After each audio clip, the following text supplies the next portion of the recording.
So I want to thank all my sponsors. These guys really helped me focus on my training. They've been longtime supporters. Even when I do breast cancer drives, they've been supportive and supported me with that. And so they're great people, not just good business owners. They're great people as well. Delco Steaks, More Homes, Colorado, Technicare Mechanical, J&B Health Associates, Candays Rosin Treats, PA Pain and Rehab, Sheath Underwear, My Fit Foods, Place of Peace, Endurance Roofing, Mile High Jewelers, Mike Maroney Ford of Longmont, Casablanca Towing, and JoJo Vietnamese Restaurant in South Philly. Thank you all. Thank you so much. Also, I'm going to mention it in my post-fight speech. Anyone listening to this now, if you want to help out in any way possible or support me in any way possible, go to HabibiHafez.com. Habibi Hafez, my last name.com. It's a website I created finally to be able to take donations for the breast cancer awareness drives that I do. The Bassil Hafez Breast Cancer Awareness Fund is something that I'm very passionate about in honor of my mother who passed away from breast cancer. What I do is I raise money to donate directly to. There's no middleman, no profit take it out, none of that. It goes directly to families fighting breast cancer and having financial hardships that can't afford bills and utilities, things like that, and living in general. So just go donate anything you can, $1, $1,000. If you're rich, give me a couple million off. Whatever you want, anything in that fund goes directly to families. I don't touch it. No one touches it but the family. So go in there, donate whatever you can, help out the cause. I finally have the website, so now all year round we can collect donations and not make it a struggle when it comes time to do an event. So hopefully we'll do another event this winter after my fight, and make a difference in people's lives. So the best we can do. Download the AllStar app. Make your picks for UFC fights, challenge your friends, level up and win prizes. Link in description. Get it now. Gillian Keeves, which is Oh yeah, I know what you're talking about. Shane Gillis. Yeah, shit's hilarious. He's awesome, man. He's awesome. He's great. Dude, Shane Gillis is the man. Yeah. He's from the East Coast, right outside of Philadelphia, and I'm from Philly, and like a little bit right outside of it too. So it'd be dope to meet him one day and hit it off with him. I feel like I know a lot of the same people he knows. Yeah. Like I got friends that know him or that like took pictures with him because they know him through people. It's like I know him through somebody, like a few people, but I haven't ever met him. So hopefully one day. Yeah, for sure, Like, man. Hopefully, maybe he'll be at my next fight, and I get an interview with him like I do with Theo. That'd be cool. that would be awesome, man. How was that? How was meeting Theo and because those guys Dude, are he's like, the man. yeah, He's the man. He's so down to earth. It's like you're talking to your buddy. It's like you're talking to your surfer dude buddy almost. He's like very bro-ish, but he's like very like he still thinks about what he talks, and he's still like very what's the word I'm looking for?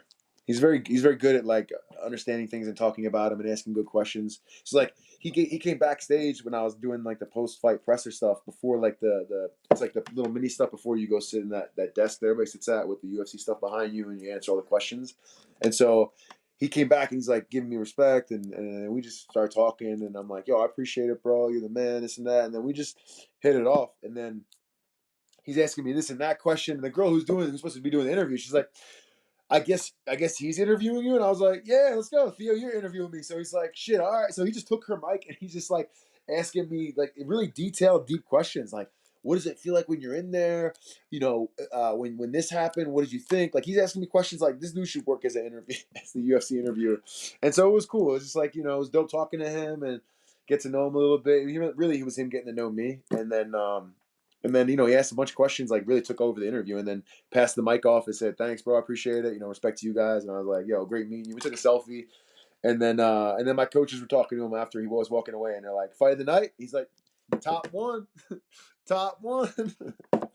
So it was dope. It was super surreal being able to meet him and talk to him. He's super down to earth. That's what's great about fighting on pay-per-views, because that those opportunities wouldn't come unless you were fighting on a pay-per-view, right? Because the pay-per-views draw 100%. the bigger stars, right? Dude, I mean, maybe because Trump was there and other reasons like that why those guys were there, but maybe they'll be there again for this fight. So Yeah. it was definitely super cool, man. It's like always dope to rub elbows with like I'm not a big fan of like famous people. I can care less about that. Let me fix this a little bit. Sorry. All right. I should have thought about it beforehand. I don't like how it's like the angle it is. That better? Yeah, we got you. Yeah. So yeah, like I it's cool. I'm not a big like I don't like to feed off of it. Like I'm not a big like celebrities. I see somebody, but if it's someone that I respect or someone that I think is a cool person, it's super cool to rub elbows with him and like get to know him a little bit. And maybe one day I can get on his podcast. I know it's hard to do that, but maybe a couple more wins I can get on his podcast. Yeah, Shane Gillis definitely be at UFC 309 in New York City. Maybe you get You on think his so? podcast. Maybe, I don't know. Hey, that'd be cool. Get I the gotta put feelers on a out show there. for Shane. Yeah, Theo was out there the last one, but I don't know if that's because Trump was coming. But I imagine Trump's gonna come to this one too, right? Like if he was at the 302 in Prudential Center in Newark, New Jersey, I imagine he's gonna come to Madison Square Garden. Yeah, for sure, I man. hope he's a New York guy too, so it'll be cool. Trump's there, then it means more people will be there, so I'm fine with that. Definitely. Yeah, man. 309. That's the next event that you'll be fighting on. You're fighting the Welsh gangster Oban Elliott. Thoughts on him? The And Welsh gangster. yeah, the He Welsh. calls himself the gangster. Well, I guess I'm just a fucking gangster. What are your thoughts on him, man? That's what I want to say at the interview after I beat him. I don't know. It sounds kind of corny. I keep thinking about it. Well, we all love the accents. You know what I mean? I could do accents. I'll do it like I'll be like, oh, he calls himself the Welsh gangster. I'm the fucking gangster. You should probably do Fight Week in an accent. It just the whole fight week. Yeah. I'll be like, you like my accent? Well, I'm trying to do a little Liverpool accent, maybe a little bit like that. That sounds, I don't know, sounds like some tea and crimpets type shit. I gotta hear. I'm good if I hear something. I can repeat it. If I hear some British dudes talking from Liverpool, I'm gonna repeat their same accent. I'm good at that. It's always good. It's always fun. Yeah, man. What are your thoughts on him and the fighting style that he has? He's a good fighter, man. I think he's tough. He has good cardio. He turns it up later in the fights, so he could definitely go. He's ready to go all 3 rounds. And I've made some changes in my camp and my training thanks to the UFC PI. I'm blessed to be able to have that as a UFC fighter. And any fighters that haven't done it yet, you need to get out there and do it, man. If you want to improve yourself in all areas, that UFC PI testing is like all science. It's all things done right to the T. It's all great people that care about you. They want you to be a better fighter. And it's crazy because, they see so many fighters and we all have to fight each other, and it's like hard for them not to have favorites, but they do a great job of treating everyone the same. When you're there, they make you feel like you're at home. And the testing was great, man. I loved working with everybody that I saw there, and they really got me to understand my numbers. And so things have already been changed in my training, and like honestly, night and day. I feel like night and day right now. Like this fight's gonna be so much different for me. I've changed camps. I'm now with ONX Labs, and my head coach is Justin Salas. And he is a big guy under Trevor Whitman. He's been with them his whole career, and when he fought in the UFC, and now as a coach, he's got Archie Kogan, who's undefeated in Bellator, who is a world class fighter as well, and a bunch of other guys that we work with. Muhammad Naimov, the Hillman, is now with us as well, and it's been a good change. It wasn't something that was planned. It happened just out of a falling out with the previous coach, but I feel like I'm improving in the areas that I've wanted to improve on that I didn't feel like I was, and so. I'm super excited to put pen to paper and go out there in this fight and prove that last fight was just me going out there and brawling, and it's not always going to be a brawl, but it's always going to be a fun fight when you watch me fight, and so I'm excited. Oban's tough. He comes to scrap. I feel like I'm better than him in all areas, and I'm excited to prove that come fight night. Yeah, a lot to dissect right there. Let's start with the results from the PI, from the testing. Like, what were some of the results that you could reveal to us, and like what changes did you make that are connecting to the results? I don't want to reveal too much. Actually, I learned that 2 things. Well, two of the good things I'll reveal. Okay. I have the strongest neck in my division. Okay. So it's hard to knock me out, and I've kind of known that I'm hard to knock out my whole life because I've never been knocked out like that.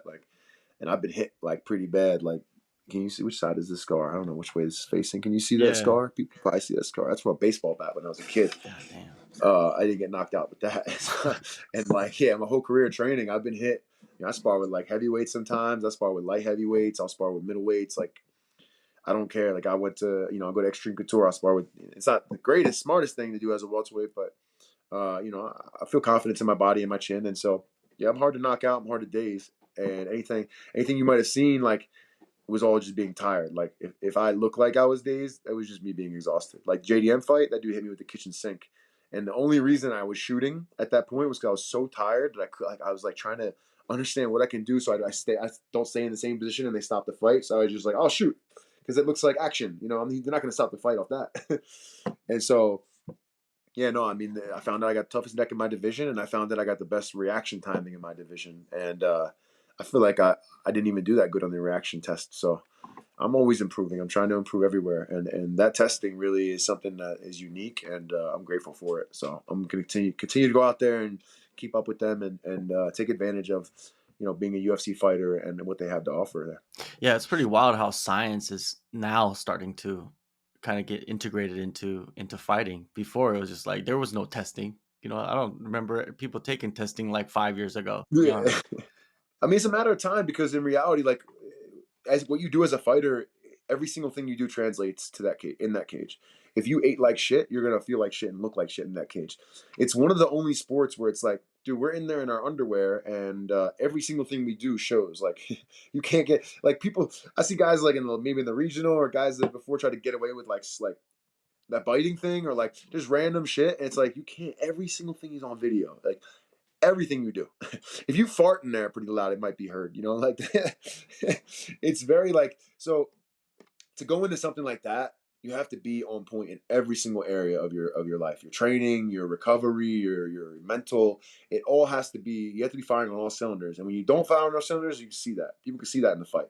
Like that fight, I went in there with Mickey, and I was like, I got a little too excited with the brawling, and I started to brawl. And it's like, you don't notice it when you're in there. When you watch it afterwards, you're like, man, what the was I thinking? Why did I do this? I let him hit me here, and it's like all that is magnified. So it's like it's a matter of time before the science of the sport takes over, and the UFC is always at the forefront of this stuff, the same way they're at the forefront of everything, and so they show that with the testing and everything they put into that as well, and it's gonna show in this fight. I think you're gonna see a difference in me improving from the last fight to this fight. Yeah, and you mentioned ONX Labs. That's your new spot. You got new coaches. Did you sit down with the new coaches and kind of dissect the last performance with them? How was that, if you did? It wasn't much so that I think I know the mistakes I made in the last fight. I know, like, I already knew that. Like, second I left the cage, you can ask my corners. Like, most people are like, when they leave after a win, they're like, yeah, let's go celebrate, let's do this. Oh, I love it. Da, da, da. I'm like on the shuttle. The UFC shuttles you out. You fight. You interview, and then like in my flip flops or barefoot, I'm just walking out the back, and I'm going into my shuttle to get shuttled out. And like literally in the shuttle, as soon as we get in there, I'm like, all right, tell me the shit I did wrong. Like that's how I am. Like I like criticism. Some people hate criticism. I feed off criticism. Like I'm always trying to improve. I'm ever improving, and it's a lifelong thing. Like people think that they're done improving or they're done that chase. Those are the people that get stagnant and never improve. Eventually, they just get to a point where they're the same guy. And if you met me at 18 and you met me at 22 and then you met me at 26 and you met me now, all different people. Every single one of those guys was different. And you meet me 4 years from now and be a different person as well, in a positive way. I want to continue to grow. I want to be a better person. I want to shut out all the negative things, maybe in my childhood or things that have happened to me, and not let it be a reason to do bad things or to be a piece of shit. I want to let it fuel me to be a better person, a better fighter, a better mental, stronger mental. Like I'm continually trying to sharpen my sword in all areas, and that's something that people are going to see from me as a fighter. Is I'm always trying to improve, and you're never gonna. You catch me stagnant, then maybe I should retire at that point. But I'm never stagnant. I'm always going to try and improve and get better, and it's something that I'm excited to go out there and show every time. Yeah, outside of what I was asking earlier, like now you're doing this training camp with a whole new set of coaches, and you get their Oh yeah, feedback and you get the rhythm and you get to mesh with them, and like your eyes start to open to new things, right? How has that been? it's been great. Yeah, I mean, so like I felt like there were things I wanted to improve on that I didn't really get to improve on. I'm not going to go put blame on anyone. I just didn't get to improve on them the way I wanted to. And between the last fight and recently up until this fight, and it's things that I know that like, I have the ability to tighten up. I just haven't worked on it. And so, meeting with Trevor Whitman and Justin Salas, and then also changing my strength conditioning to no longer being like a group class. Now I'm doing one-on-ones. Obviously, cost more. Things cost more, but if you want to make it in this game, you have to invest in yourself. It's like I say, Tom Brady mentality. You have to put money into your body. That dude was towards the end of his career was putting like millions of dollars into his recovery, into his body. Like if I was making millions, I'd be putting millions back into myself. I don't make that much, so I can only have how much I put back into my body, and everything is controlled to an extent with the funds. But the biggest change was I'm making changes in my striking game, my technicalness, and what I'm doing each round, what I'm doing each fight, my recovery between each round. all things that I brought up to my new coaches, and they understood, and they're helping me improve that every single day. Not just talking about it, we're making it happen. And so it's been the best decision I ever made was switching. And I think the fruits of my labor will be seen when I go out there and fight. But until then, I'm going to continue to work and build with the coaches I have now and continue to get better until I'm unstoppable. Oban, man, he's on a 7-fight win streak, and a lot of decisions on his during his win streak. Like, what are your expectations out of this fight, out of yourself? My expectation is to go out there, put on a good fight, and win this fight.